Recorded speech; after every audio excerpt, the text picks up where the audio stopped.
Of the Cruising Yacht Club of Australia to the media launch for the 72nd ROLEX Sydney Hobart Yacht Race. A great time of the year, and as you can see by the array of skippers here today, we're in for a great launch. Today's launch really triggers the official countdown to one of the most iconic sporting events in the nation. The ROLEX Sydney Hobart Yacht Race will again have national and international attention when those two historic replica cannons are fired on Boxing Day. That duty in 2016 is in the celebrated hands of Sid Fisher, Australia's best-known yachtsman who sailed his 47th and final Sydney Hobart at the age of 88 just last year. Of course, Sid was the owner of a myriad of yachts named Ragamuffin. He took line honours in 1998 and 1990, won the race overall in 1992. He also represented Australia internationally, not to mention his 5 America's Cup campaigns. So we're in good hands on Boxing Day.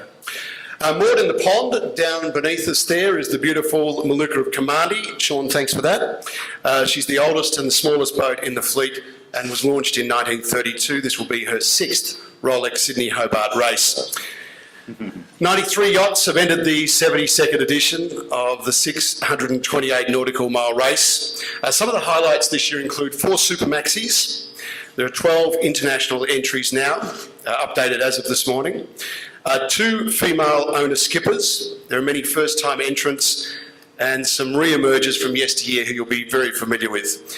Land 4 was built in 1935 and has raced to Hobart 5 times, 1952, 54, 76, 2014 and last year when she retired. Owner Mike Strong has unfinished business, so he returns with his much-loved S&S 34. Love and War was built in 1973 and is one of only 2 boats to win the race 3 times overall. Owner Simon Kurtz is hoping to make that 4.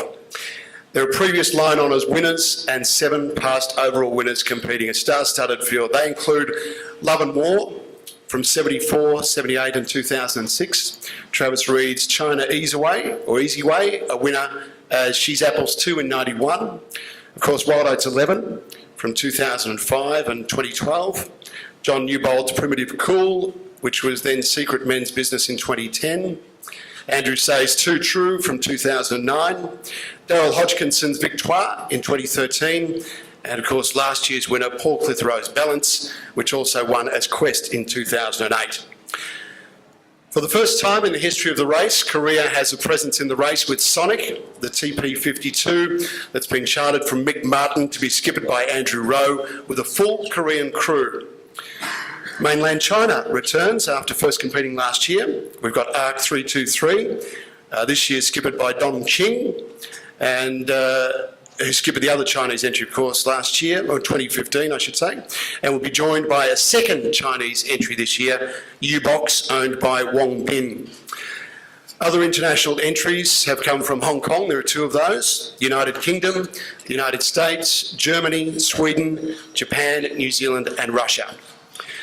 A lot of the race's colourful characters are back again as well. Tony Cable will again break his own record of the most number of races sailed by an individual. Yep, this will be his 51st Hobart on Duende. Tony Ellis will sail his 49th on Triton. Bill Radcliffe will sail his 48th on Takani.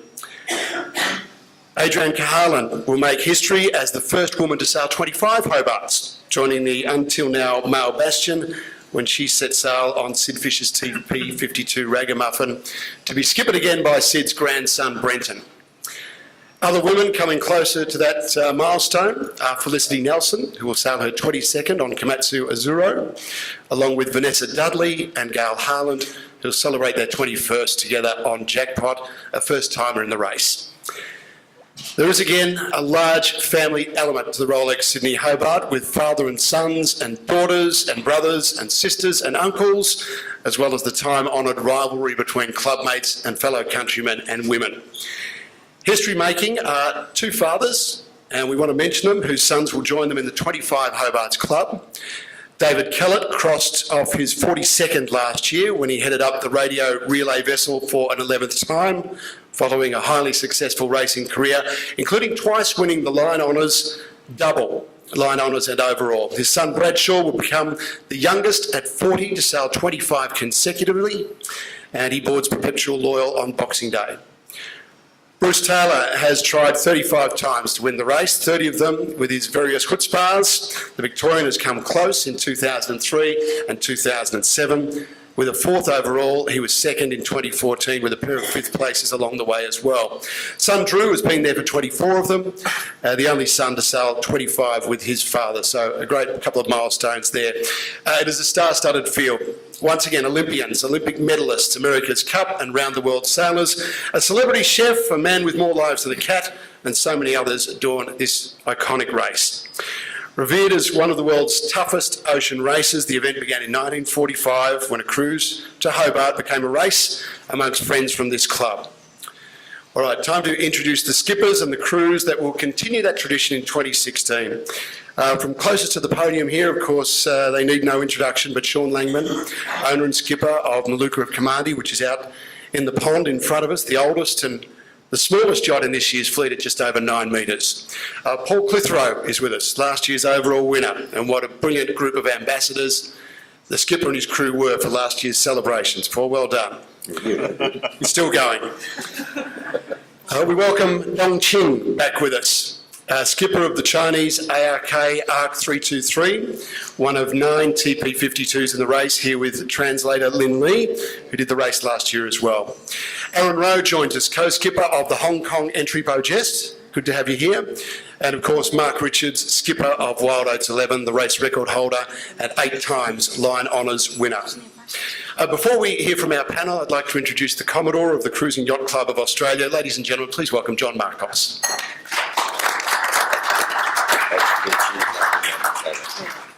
Thank you very much, Mark. Ladies and gentlemen, it's a great pleasure to welcome you here to the Cruising Yacht Club of Australia, as Mark has already welcomed you for the launch of the 2016 ROLEX Sydney and Hobart Yacht Race. We're very pleased to have 93 confirmed entries for this, the 72nd running, and it has exceeded our expectations, lining up for what has become a must-do race.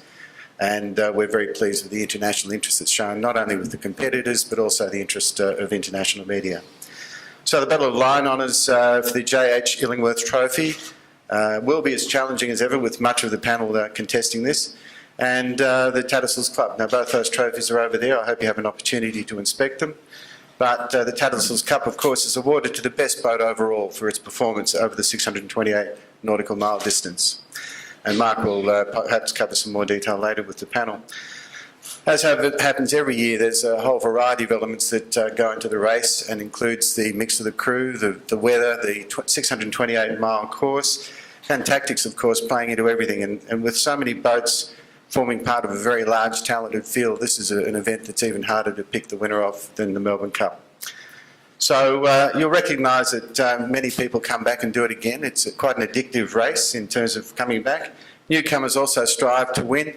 And I've heard it mentioned this morning that it's a bit of a rite of passage, and that carries forward with some of the families that get involved and perform father and son, or father and daughter, and so on.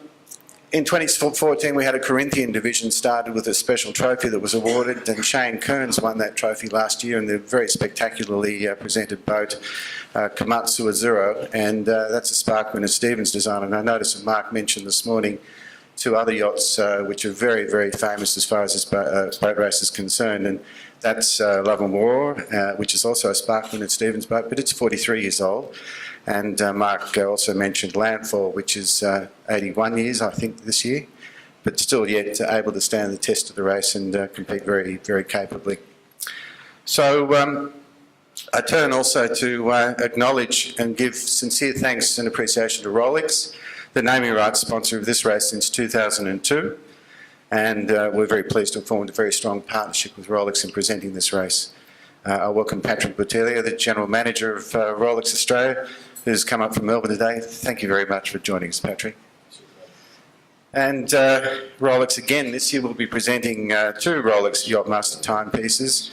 One will be awarded for the Line Honours winner, and the other one for the overall race winner, to go with the Tattersalls Cup trophy. Last year we introduced some race villages in a much more detailed format than has ever been presented before. And of course one will be just here on the hard stand behind us in the precinct of the club, and the other one will be at the Constitution Dock in Hobart. That's been available for the sailing community, the supporters of those in the race, and also the general public at large, and we hope to make that bigger and brighter each year as we move forward.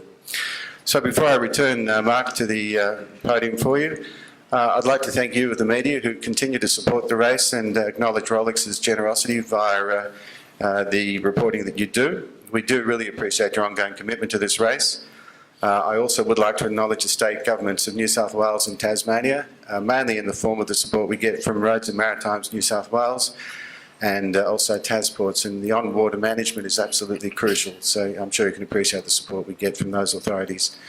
I also want to take the opportunity of recognising and thanking all of the volunteers who contribute so worthy to the support of the race, and it's important to acknowledge those, but I also want to make a special mention of the volunteers that actually assist with the management of the race. We have a race director, Tim Cox, who's done it for many years and is a volunteer with many of the committee that put together the management of the race. And I also want to congratulate the management of the club, Karen Gregor, our CEO, for much of the production with her team, and also sailing manager, Justine Kirkgen, I beg your pardon. So importantly, the other end of the race is managed by the Royal Yacht Club of Tasmania. I want to thank them for being supportive for the last 45 years, or since 1945, I beg your pardon, the last 72. But indeed, we move forward with them helping us in every way down in Hobart. So you can follow the start of the race live on Channel 7 throughout Australia. I'm very pleased to say that we've got a lot of interest from overseas networks. Fox Sports Asia and ABC International will help us broadcast some of the start around the local region, and of course with the international interests growing in competitors, we can see some media interest coming in from overseas as well. So it's growing and growing. I'm very pleased to hear that. So I look forward to sharing with you what's sure to be another gripping race, and thank you for your attention.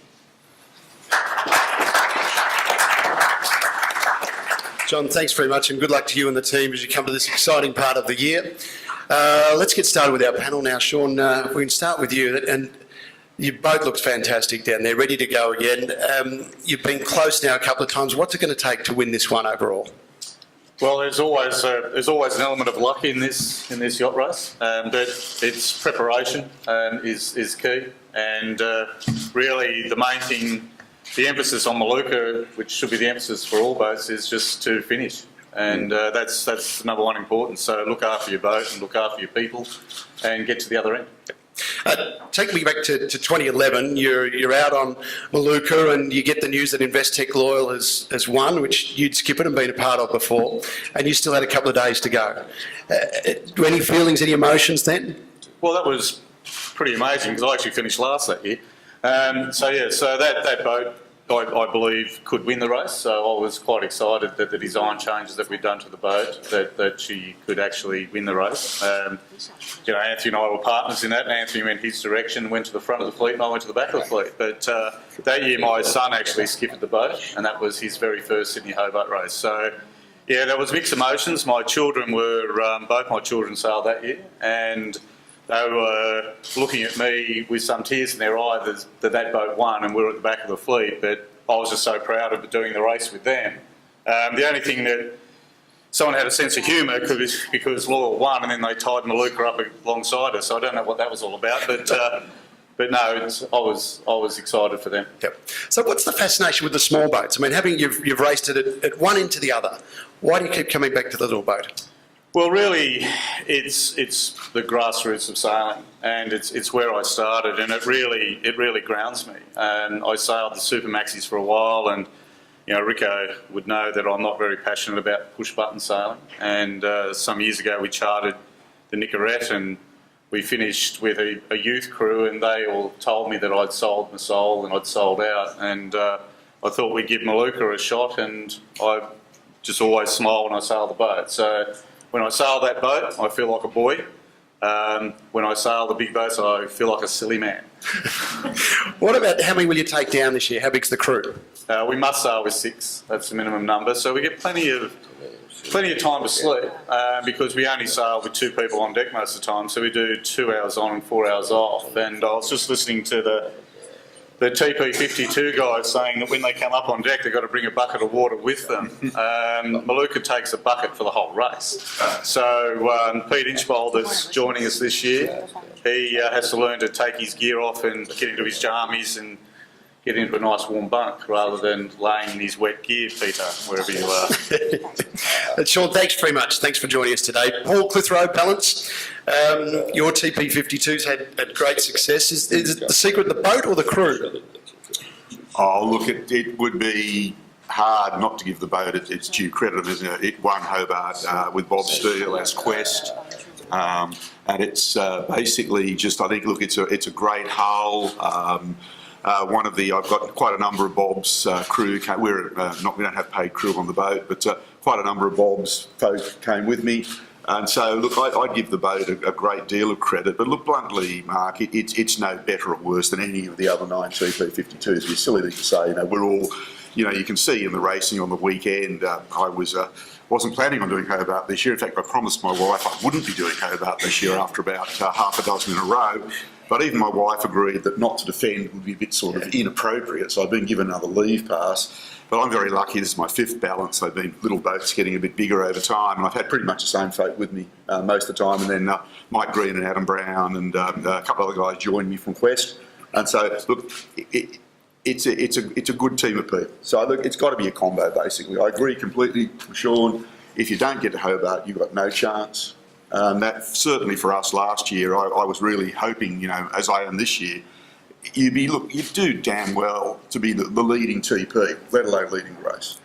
And what happened to us last year, of course, is I said to my team, look, we're a shot of being the first TP home. We were the year before. I got up in the morning after that foul storm where was it 30-something boats retired on that. It was a horrible night out, by the way. I really did swear I'd never do Hobart again then. And my navigator came up in the morning and said, look, he said, our chances of being lead TP are looking better. There's only 3 of us left. Now, the chances of that happening again aren't very high, I think, to be perfectly honest. So when you did the deal with your wife to come back again, was there a clause in there that you must actually win again? You must go back to back? I think it's fair to say I'm very aware of, look, I'm an owner-driver. The boat would go a hell of a lot better if I didn't steer. There's categorically no doubt about that. It is just the way it is. Our expectations of winning, look, I'd have to say to you, are highly improbable. First of all, you've got to look, we may well get a weather pattern. There's no doubt last year, I said to the media, I think there's every chance last year a TP52 would win, simply because of the weather pattern. And then you've got to be the lead team. If a TP52 is going to win, then you've got to be the first of 9 home. I mean, seriously, it really is highly improbable. I'm with Sean, and the one thing I will guarantee from the crew of Balance is that we'll be doing our damnedest to get there in one piece without breaking the boat or hurting ourselves, and being good sports people out on the water, looking after our competitors. But one thing's for sure is first or last, we'll be last up in the pub. And that's important. We are a good team of celebrators, first or last. We know. A couple of modifications this year. Yeah, look, she's an old boat. I bought her third hand, which there's some financial advice for you. Always buy your boats third hand. It works an absolute treat, in my opinion. Buying a fully depreciated, no, actually don't have a fully depreciated TP. They go down in value by about a third every year, as far as I can tell. But at least I started with a low base mark, so there's a financial tip for you. So yeah, she is getting quite old now. She's into her 13th year, and so yes, we dropped the keel down some nearly half a metre and took about 400 kilos off the bulb. That's what newer TPs are obviously doing. Now, whether that's going to work for an older TP, I'm not completely sure. We seem to be going okay, but the thing for us is that, it's a strong boat. We do believe we'll get there safely, which will undoubtedly be our primary achievement. But as far as we can tell, we're still learning the boat. But we think she's going okay, and when she's loaded up with fuel and water for Hobart, we think we're as good a chance as any of the other TPs, and if the weather pattern is right, the TP will do great. As Mark will tell you in a moment, if it's a different sort of weather pattern, it may be the 100-footers. And what a thrill it was the year before when the TPs, basically were all mid-fleet. It wasn't our weather pattern. And, what I'm, probably for me to finish on this point, but for me last year, I guess I get a bit sort of, sailors get very close. And so being hugged by Roger Hickman last year, when I'd found out I'd won, and I had a chance to hug Roger the year before when he'd won in his small boat, and that of course Roger passed away. And it is all of those memories. And so for me, I think many in this panel, I think we'll all be giving some thoughts, to Hicko as we head down to Hobart. And I'll give Hicko his due. If we were in the pub at 5 a.m, Hicko was usually there as well. We'll miss that memory also. Yeah, well said. Paul, thanks very much. Dongqing, welcome back. Your first Sydney Hobart last year. What made you want to come back? 下次新荷巴特怎么样？去年我们参赛的时候，没有想到一上来就有50节的风啊！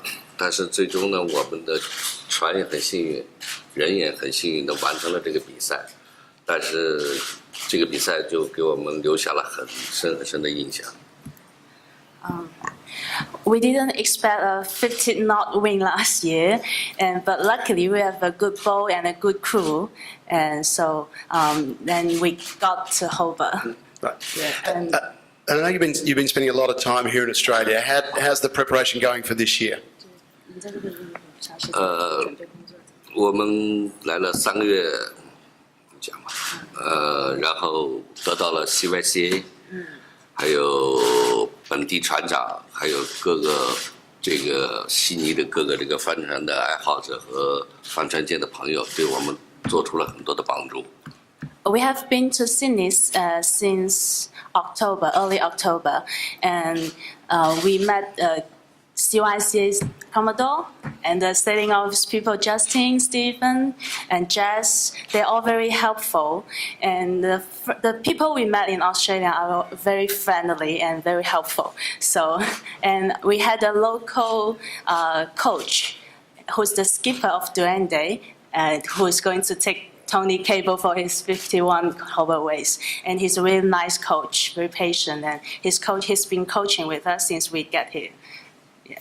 And what are the expectations? What are the hopes for this year's race? 今年比赛的一个期望。我就是在去年这个比赛给我留下深刻印象以后，我们越来越知道、体验到了这个比赛之所以能够被称为世界上的一流的离岸赛事，所以呢，我们今年呢会更加认真的去对待这个比赛了。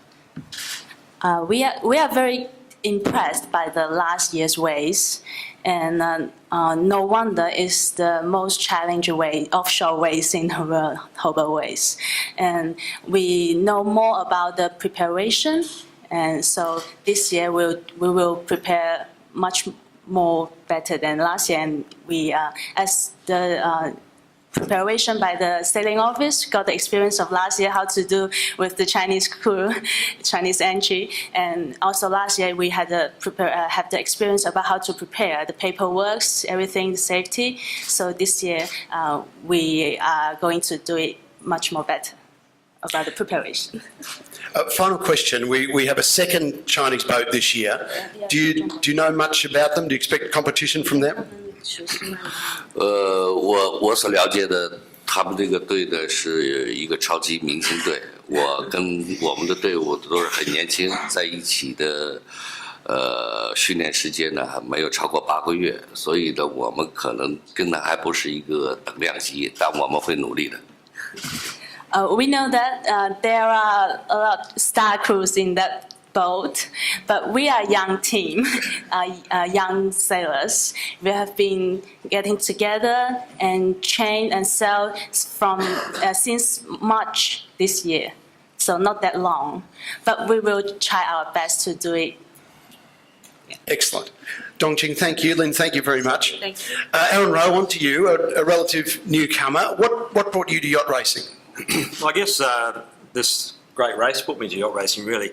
I've had a fascination with this race for many, many years and watched it from the sidelines for many, many years. And I thought, this year I'm actually going to get out and do it. And, being the person that I am, I jumped into the deep end and went out and bought a racing yacht and thought, instead of just sitting on the sidelines as a passenger during the race, I'll actually kind of go out and immerse myself in the sport and become, part of the sport. And so I've spent this year on a very steep learning curve and racing around in the Blue Water Point series and meeting some fantastic people and having a fantastic experience. So this for me is a dream come true, and it's going to be a great experience. And Aaron, it's a massive learning curve. Where are you at, and you're comfortable with where you are and the crew? Yeah, as I said, been racing this year's Blue Water Point Series, and I guess Paul will agree it's a great build-up for the Hobart, and we've spent a lot of time beating around the coast of Sydney into some pretty serious chops. So hopefully, from a seasickness point of view, I should be okay. But yeah, no, it's been a massive learning curve. But I've had some fantastic people who've helped me along the way. Lucky enough to meet Gavin Brady in kind of May, June of this year, and he's helped in the campaign massively, and the RKO campaign, which I was running on a TP52, and the Bojess campaign have kind of merged together. And as I say, I've met some fantastic people, had some fantastic support from friends and family, and no, it's been great. I mean, the learning curve, as you say, is very, very steep, and it's certainly an experience, and you meet some fantastic people along the way. Speaking of people, you will be the best catered yacht in the fleet. Chef Donna Hay is on board with you. How did that come about, and has she prepared a menu for you? Well, Donna Hay's a friend of mine, and she's wanted, like myself, to do the Hobart for many years. And after eating freeze-dried for about the first 3 or 4 offshore races that I did, I thought, oh, hang on, here's a little gap in the market here, and maybe Donna can join us. And she's been busy in the test kitchen for probably the last kind of 2 or 3 months, preparing what looks to be a pretty sensational menu. I think she came up the other day with a chia, wild blueberry kind of afternoon snack. So I'm not sure how that's going to be when we're beating up into a 30-knot southerly, but I'm sure life will be better with a Donna Hay special brownie in the afternoon. Yeah. Well, at least the caramel brownies will be salted caramel brownies. Exactly. Fantastic. Yeah. Well, fantastic. Aaron, thank you very much. Rico, on to you. Tough year last year with the retirement. First time you've had to retire from the race. And of course, the passing of Bob was hard for everyone. How's the crew reacted this year, and where are you guys at? Yeah, look, it's been an interesting year, that's for sure. I mean, Sean said it to me a million times, to finish first you must finish, and I've heard that many, many times from these guys. So obviously, a DNF on the scorecard's never a great thing for anyone, whether it's a Sydney or Hobart or even just a club race. So we took it pretty seriously. Obviously, losing Bob was a big deal for us as well, and we had a very rushed preparation last year, and we learned a lot from it. I mean, it doesn't matter how good you are, you learn things every day of the week, and we've learned a lot from it. Our preparation this year's been fantastic, very different attitude.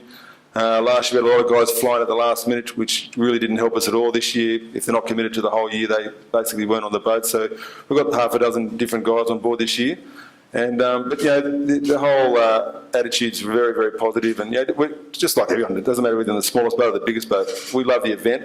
It's a fantastic event. For myself, I don't care what boat I'm sailing. As long as I'm sailing, I'm happy. The great thing about this event, and it's a real clear example of the passion that everyone has for it doesn't matter who you are, what boat you're on. When you get to Hobart, everyone's there to greet you. Everyone gets an amazing greeting, and that doesn't happen in many events around the world. So it's a special event, and it's come very close to my heart, obviously with Roger Hickman passing this year as well. They're all sad stories, but they're all true characters of the race that have given the race a lot of colour, and we'll be thinking about all those guys on the way down there. Rico, get us up to date with modifications. What have you done this year? The wing has gone off the front? Yeah, look, it's a couple of just really refinements. It was a big modification last year, obviously way too late in the piece to really take full advantage of it. Retirement last year it wasn't the boat's fault, it was purely crew area, so it's just one of those things that happens. But we've learned a lot this year. The Scallywag guys renamed, new ownership, spending a lot of money on sales and sailing the boat world. They've done thousands of miles. I mean, as far as preparation goes, you're not going to beat those guys' preparation this year. So, and they're going a lot faster than they used to. So, it's a good thing. But sailing against them this year in the races, Northern race, Hamilton Island race week, we've learned a lot about the boat. And just tweaking and pulling the board out this year. It's a 500 kilo saving for us. We don't really use it enough to warrant carrying it around the racetrack, so we've decided to pull it out, and a big rating advantage by doing that, which is a good thing. But it's exciting. We're just looking forward to getting back out on the water. Yep. Bob's grandson Daniel will sail for the first time, first of the Oatley family to actually sail the race on the boat. How's he coming along, and how did it come about? Yeah, look, I think it's one of those things. It will be the first time I've got an Oatley on board for Wild Oats 11, which is really exciting. And the family wanted that, which is a great thing. I think there's been a bit of family politics on who actually got to go. But anyway, I'm just staying out of that one. But they look, Daniel's a seaman. I mean, he's actually a merchant seaman, so he spends a lot of time at sea, and very capable young guy. So we're looking forward to it. Who do you keep your eye on in this field, in this race for line honours? Oh, look, I think, it's one of those races, all 400-footers are going to, everyone's in it with a chance, and it comes down to the conditions on the day. So we'll see whoever does the best job on the day is going to come home with the silverware. All right, good stuff. Thanks, guys. Team, time to hand over to questions from the media. Please feel free. Sean, Scott Alley from Sales and Ocean Magazine. How are you? I think you're probably the best place to comment on CQS with the impulse through it, because you've had a lot to do with it in its previous incantation. Yep. Shrouds moved out, redone bow, holders maybe in light airs. Is it a real threat to Hicko and Scallywag and that way? Look, I was a little disappointed when the boat was launched because with Greg Elliott we designed a fully foiling 100-foot boat, and I thought those plans might have sort of slipped out of Greg's office somehow and gone towards where Luda was going. So I thought the boat was going to be more aggressive with innovation. It looks as sexy as hell. I love the look of it. Some people say it looks ugly, but I love the dreadnought bow, and widening the shroud base makes sense because it just makes the mast stronger. So the dynamic stability system Rico knows more about than most of us in the room, but the boat has to get up to speed to get the benefit. I made probably not the right comment and said it's going to be a very fast 92-footer. So that's where I sit with it. I hope Luda does well with it. But yeah, the boat was designed with a certain waterline length, and it seems to still have that. So, but it's just great to see him back. It's great to just have the innovation. It's exciting times with foils right across the sport. The Luca does not have foils, by the way. Do you think, That's next year. do you think that looking at it and knowing what you know, that light to medium conditions will be its strong point? Look, I don't see that they're going to get enough horsepower into the boat. I went down the path last year, 18-foot skiff program with my son, who's 60 kilos, and at the end of the day, it didn't matter how smart we thought we were, we just didn't have the riding moment. So yeah, riding moment's king, sail area is king, waterline length is king, unless you can get the boat out of the water. Unless you just use the hull as a foil delivery device and get out of the water, you're still displacement sailing. So someone said many years ago, yacht design, sky's blue, water's wet, that's the science, and you can't get away from it.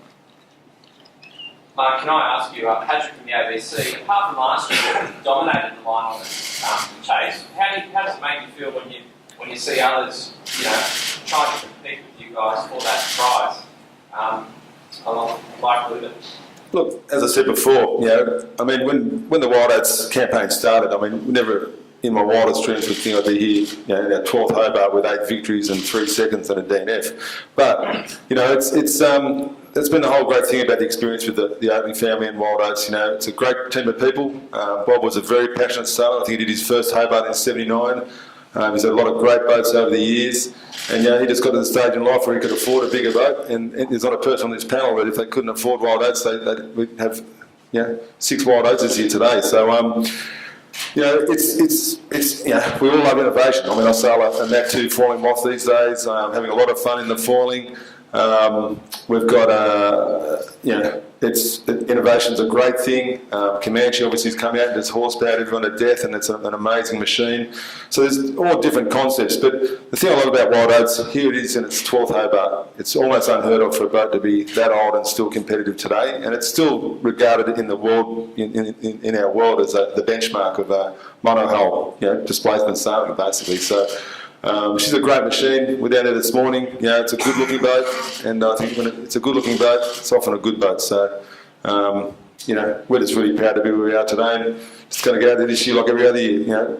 The last 11 races of history, really, it's the next race. It's all about trying to make that part of history. So we'll just see how we go.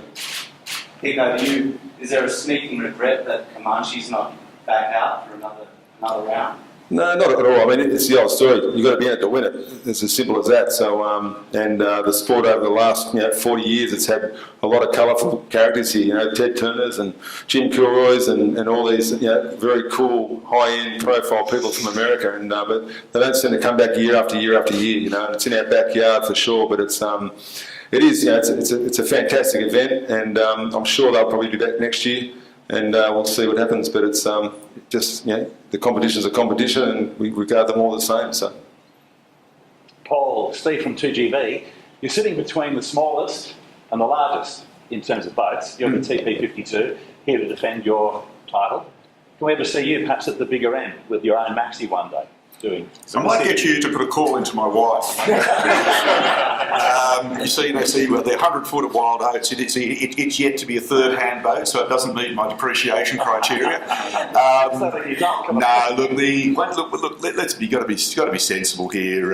Look, guys like Rio, just fabulous sailors sitting at this table. I mean, seriously, just really great sailors. I'm not one of those people. I'm a weekend sailor, you know, sailed Sabos and stuff when I was a kid at Lake Wangan and Griffith, and a bit of moth racing. Stopped for 20 years to have kids and build a business to the point where I could at least afford a third-hand boat. I like to be an owner-driver. I understand my own capabilities, and the simple truth is that, look, something like an 80-foot boat or a 100-foot boat, the reality is I couldn't participate as an owner-driver. You know, look, I've got to tell you at times, Mike Green, who's heading down for his 37th Hobart this year, and he and Brownie and I split the steering watches. And look, I'll be perfectly honest, any time the breeze is getting up above 30 knots from behind us, into the wind, they feel I probably want to kill everyone. But any time the boat starts seeing boat speeds more than 25 knots, particularly at night, Greenie just suggests I go and do something else. And in a bigger boat, I would, and you know, if I'm going to be a weekend sailor now and again, I think it would be dishonest to the crew and my fellow competitors. Because the other issue is, you know, even in this thing that I've got now, if you're going into a, you know, you are travelling at nothing like the 100-footers, but, you know, we see 30 knots of speed at times. And if you lose control of that speed near one of your competitors, not only can I kill the 13 people on the boat, I could potentially damage or hurt a competitor. So you can't, this is not a great sport for stepping outside of your skill set. That's a very long answer. Number one, I couldn't afford it. Number two, my wife would kill me. And you know, I've been married to Vicky for 34 years and I rather like her. So getting killed would be bad. The media give me enough grief about being a money man who owns a sailing boat. So my only defence, Steve, is, look, it's a third-hand TP52. I can probably afford that. Unless it's blowing a hurricane at night from behind, I can steer it most of the time. I probably won't hurt anyone too badly. Nah, this is as big as I get. Maybe Rick will take me for a ride one day. And I suspect he'd only want to tie me to the mast. And I think he'd be very sensible to do so. It'd be a pleasure, mate, anytime. Just not on Boxing Day. No, not on Boxing Day. See, he doesn't even want me on the boat. And I don't blame him. All good? All right. The guys will be available, obviously, for one-on-ones in a sec as well. Just before we wrap up, just want to introduce the media team as well. Di Pearson, I think everyone knows. Di has been involved in the race since 1989. We all know Di, and she's fantastic. Nicole Brown is back again on the team. Jim Gale and Bruce Montgomery and Hobart, they've all been here for quite a while, so you know them. This year, the team is joined by Olivia Price, 2012 Olympic sailing silver medalist. Olivia, great to have you here with us. Well, yes, welcome. Very good. So Olivia will be around as well. But just to wrap up, thanks everyone for coming today. The panel members, as we said, are available for one-on-ones. Official photographs will be done for a couple of minutes now and then they'll be free. As far as vision that you might need for today, Maluka of Commandi's in the pond. Balance is out on A Marina, correct? Thanks, Paul. Quick note on media accreditation, that's open at the moment, closes at 5 p.m. on Friday the 16th of December. It's an online process available via the official website. You can do